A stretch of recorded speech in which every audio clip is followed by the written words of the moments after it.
I'm with the Prez. Yeah, the president of the American Veterinary Medical Association, Dr. Lori Teller. You can feel her compassion for dogs and cats and other critters. And I have to say it, bon appetit. Let's talk about it. I lived in Oceanside, California for a number of years and actually had two dogs, Chipper and Cleo. And we were part of the original SoCal Surf Dogs. It's very embarrassing, Dr. Lori, when your two dogs surf better than you, but they did.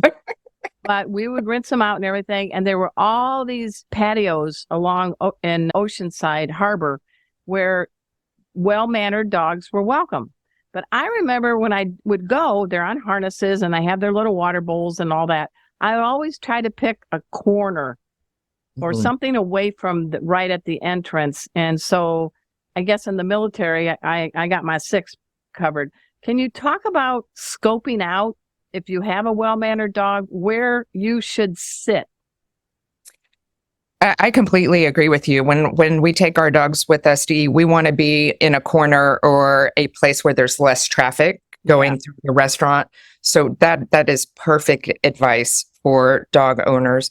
And of course, you want to know that the restaurant accepts dogs, right? So call ahead and make sure that your pet is going to be welcome at the restaurant. But then, Tucker, your table's ready.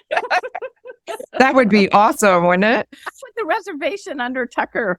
I should. That's a great idea. I think I'm going to do that next time. Have him wear a bow tie.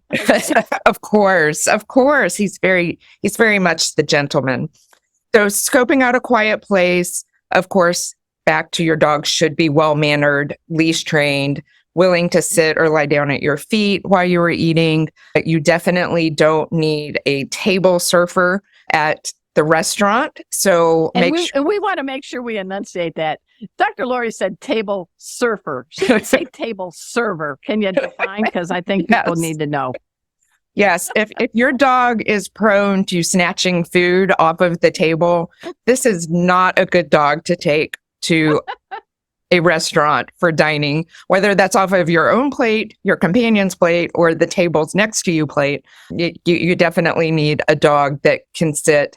And you can even take a treat with you when you take your dog. So if you have a long-lasting chewed toy, bone, something like that, that is your dog's favorite and you know it will last a while, perfect time to give that is when your food comes too. And then your dog is distracted and happy and will sit there calmly. Again, make sure your dog is leash trained. The last thing you need to do is for your dog to trip a waiter or to trip one of the other guests in the restaurant too. Now, speaking of leashes, I'm a big fan of making sure they're not those zip retractables. And I keep them on a short lead, like 4 or 6 feet, but it's tethered to the bottom of my chair. And I'm no Twiggy, so they're not going to move. What do you do when you have two of them? How do you do the leash and still be able to use your hands to eat your own food? So I agree with you completely on those flexi extendable leashes. They're the bane of my existence. Yes. I wish they were banned. So many things happen. I mean, a jogger crosses in front of you and a dog doesn't see the wire and slashes their calf muscle. I know somebody that popped a tooth out because that clunky thing hit them in the mouth. Yes. And you're not walking your dog. I'm going to say this. You'd probably never be back on my show again, but I'm like, your dog thinks you're their bitch now because they're so far out. You're just picking up their poop. There's no walking with your dog. No, I completely agree. And I know of a dog that got loose. The owner lost the grip on that.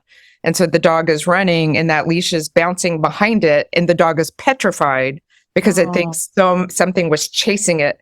And it took for that owner to catch that dog. So yeah, I very much agree. When you're walking your dog, use a shorter leash. And definitely when you're in a restaurant, a 4 to 6 foot lead is the most appropriate. And you can wrap it around the chair leg. If it's a really super dog friendly restaurant, they may even have a hook on the table or chair that you can hook it on. For the bars with our purses. Yes. Now dogs have hooks at tables. Look at that's progress.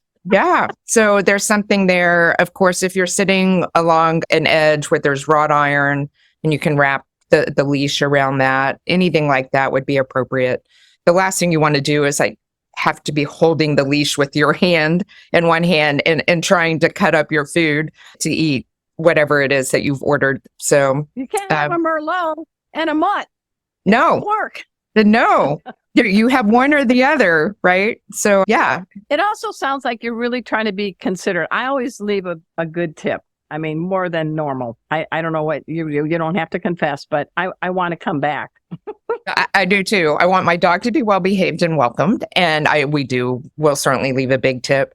You know, really dog friendly restaurants will bring a bowl of water out for your dog, and even the best mannered dogs have most likely left some dog hair or drool behind, and so somebody's cleaning that up as well.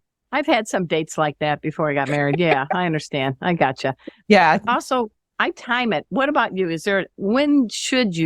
When you're first doing this, when's a good time of day to take a nice mannered dog, but still a dog, to a patio? If this is your first or second time out with your pet, go at an off time. So either a really late lunch or an early dinner. Things will be quieter. The restaurant won't be full. You can see how your dog reacts to the environment. And also you can see how the wait staff in the restaurant reacts to having a dog there. Some restaurants that say they are dog friendly may not be quite as dog friendly as others.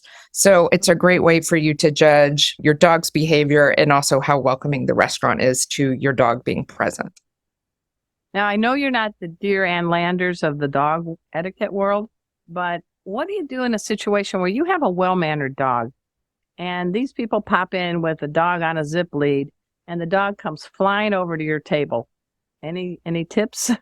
Well, first I would nicely ask the dog owner to remove their dog from my dog's face.